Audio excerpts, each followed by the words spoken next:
નમસ્કાર દોસ્તો, શાંતિશ્રમ ન્યૂઝમાં આપનું સ્વાગત છે। ભારત પાકિસ્તાનના યુદ્ધ વિરામ પછી ગુજરાતના સરહદી જિલ્લામાં સ્થિતિ સામાન્ય જોવા મળી રહી છે। તકેદારીના ભાગરૂપે દ્વારકામાં બ્લેકઆઉટ જાહેર કરવામાં આવ્યું છે। દ્વારકા મંદિર રવિવારે સાંજે 7 વાગે દર્શનાર્થીઓ માટે બંધ કરી દેવામાં આવ્યું હતું, જ્યારે ભુજ, ગાંધીધામ, અંજાર, ભચાઉમાં સ્ટ્રીટ લાઇટ બંધ રાખી વાહન વ્યવહાર અને જનજીવન રાબેતા મુજબ શરૂ કરવામાં આવ્યું હતું। જિલ્લા કલેક્ટરના જણાવ્યા અનુસાર બનાસકાંઠા, જામનગર અને કચ્છમાં બ્લેકઆઉટ નહીં લાગે। દાંતા તાલુકાની આંગણવાડીઓ માટેના બાલશક્તિ ફૂડ સપ્લિમેન્ટના કટ્ટા ભરેલી ગાડી સતલાસણા નજીક પકડાઈ હતી। કેમ્પર જીપ ગાડી દાંતેના એપીએમસી માલ ગોડાઉનમાંથી માલ ભરીને ગાંધીનગર જિલ્લાના માણસા તાલુકા જવામાં આવી રહી હતી। માનવ અધિકાર પંચના માણસોએ ગાડીનો પીછો કર્યો હતો। સતલાસણા ગાડી રોકવી અને ડ્રાઈવર પાસેથી પૂછપરછ કરતા તેણે દાંતાથી માલ ભરી માણસા લઈ જઈ કોઈ મુન્ના નામના ઈસમને ડિલિવરી કરવાની વાત સ્વીકારી હતી। બાલશક્તિ નામે પોષણક્ષમ અનાજ સપ્લાય થાય છે। આ અનાજ દાંતા તાલુકાની આંગણવાડીઓ માટે ફાળવાયેલું હતું, છતાં જીપ ડાલુમાં ભરીને અન્ય જગ્યાએ લઈ જવામાં આવી રહ્યું છે। થરાદ બ્રહ્મકુમારી સંસ્થા દ્વારા વિશ્વ માતૃ દિવસ નિમિત્તે 14મો માતૃવંદના વાર્ષિકોત્સવ યોજાયો હતો। કાર્યક્રમમાં શહેર અને તાલુકાની મોટી સંખ્યામાં માતાઓ અને બહેનોએ ભાગ લીધો હતો।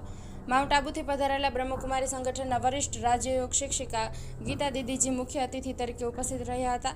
સાચુરની જયા દીદી અને પુષ્પા દીદી પણ કાર્યક્રમમાં જોડાયા હતા। તેમણે ઉપસ્થિત બહેનોને આધ્યાત્મિક અને જીવન મૂલ્ય આધારિત માર્ગદર્શન આપ્યું હતું। નગરપાલિકાએ 4 એપ્રિલથી વેરા વસૂલાત શરૂ કરી દીધી છે। 9 મે સુધીમાં 14,000 મિલકત ધારકો પાસેથી ₹7,64,00,000થી વધુની કરી છે। પાલિકા દ્વારા 6 કાઉન્ટર પર વેરા સ્વીકારવામાં આવશે। અરજદારોને 2 થી 5 મિનિટમાં પાવતી આપવામાં આવશે। પાલિકા કચેરીમાં સવારે 10:30 થી સાંજના 5:30 સુધી વેરો લેવાય છે। ગાંધીબાગ ખાતે આવેલા સેવિક સેન્ટર પાસે સવારે 10:30 થી 4 સુધી વેરો ભરાય છે। વેરા શાખાના સુપ્રિન્ટેન્ડન્ટ લક્ષ્મણભાઈ પટેલે જણાવ્યું હતું કે સોફ્ટવેર રાબેતા મુજબ ચાલે છે। અરજદારોને ઝડપથી સેવા મળી રહે છે। સિનિયર સિટીઝન માટે બેઠકની વ્યવસ્થા છે। વેરો ભરવા આવતા લોકોને મિનરલ પાણીનું બોટલ પણ આપવામાં આવે છે।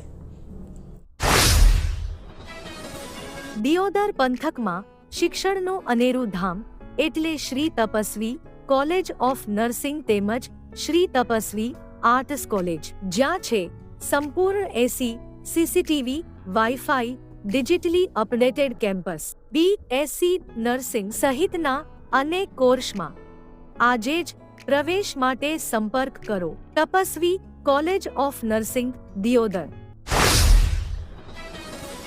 ભારત પાકિસ્તાન વચ્ચેના યુદ્ધ દરમિયાન સૌથી મોટી સમસ્યાઓમાંની એક એર સ્પેસની સમસ્યા હતી। પાકિસ્તાને પોતાનું હવાઈ ક્ષેત્ર સંપૂર્ણપણે બંધ કરી દીધું હતું, જેને કારણે ભારત જતી અને આવતી તમામ આંતરરાષ્ટ્રીય ફ્લાઇટ્સને સુરતના હવાઈ ક્ષેત્રમાંથી પસાર થવું પડતું હતું। 4 મેથી 10 મે દરમિયાન એટલે કે છેલ્લા 7 દિવસથી 6,469 ફ્લાઇટ સુરતના હાઈવે હવાઈ ક્ષેત્રમાંથી પસાર થઈ હતી, જે મુજબ 1 કલાકમાં સરેરાશ 39 ફ્લાઇટ્સે સુરતના હવાઈ ક્ષેત્રનો ઉપયોગ કર્યો હતો। ધાનેરા પોલીસે સ્વિફ્ટ ગાડીમાંથી દારૂ ઝડપ્યું। પેટ્રોલિંગ દરમિયાન સેરા ગામની આસપાસ સ્વિફ્ટમાંથી દારૂ ઝડપાયો હતો। 480 બોટલ સાથે 3,89,520નો મુદ્દામાલ ઝડપી પાડ્યો। મુદ્દામાલ સાથે રામપુરાના 2 ઈસમો ઝડપી આગળની કાર્યવાહી હાથ ધરી હતી। તાલુકાના જસરા ગામેથી યુવક પોતાનું બાઇક લઈને વહેલી સવારે લાખણી તરફ જઈ રહ્યો હતો, ત્યારે રસ્તામાં આખલાએ બાઇકને ટક્કર મારતા આખલાનું શીંગડું યુવકની છાતીમાં અને પેટની વચ્ચે જમણી બાજુએ વાગ્યું હતું। ગંભીર ઇજાઓને કારણે યુવકનું મોત નીપજ્યું હતું।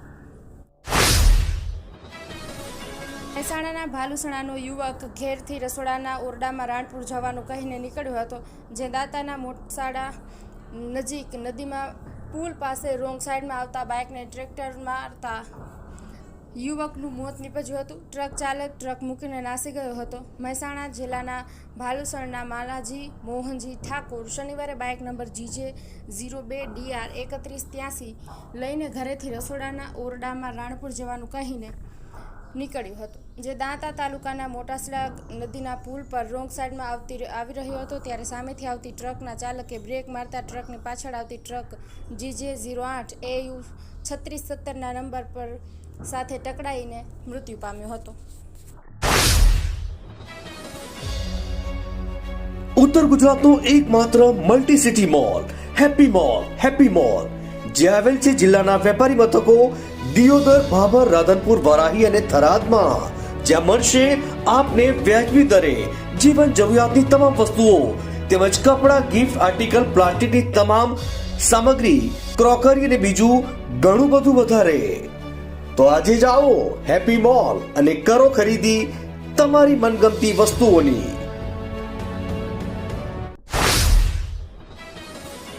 વડગામ તાલુકાની નાની ગીડાસણ પ્રાથમિક શાળાની મહિલા શિક્ષિકા સાથે લોનના બહાને 9.5 લાખ રૂપિયાની છેતરપિંડી કરવાનો પ્રયાસ હાથ ધરાયો હતો.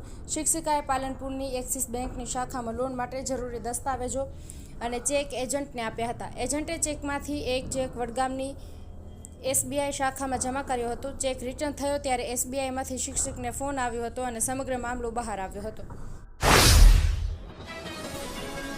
સરકાર દ્વારા ઘર વિહોણા અને શ્રમિકો માટે રૈન બસેરા તેમજ મજૂર કલ્યાણ કેન્દ્રો બનાવાયા છે. ડીસા શહેરમાં પણ આ યોજના અંતર્ગત જુદા જુદા વિસ્તારોમાં રૈન બસેરા બન્યા છે, જેમાં કેટલાક માત્ર કાગળ પર હોય તેવી સ્થિતિ સર્જાય છે, જ્યારે કેટલાક બનેલા કેન્દ્રો પર અન્ય શખ્સોએ દબાણ કરી લીધું હોવાનું સામે આવ્યું છે.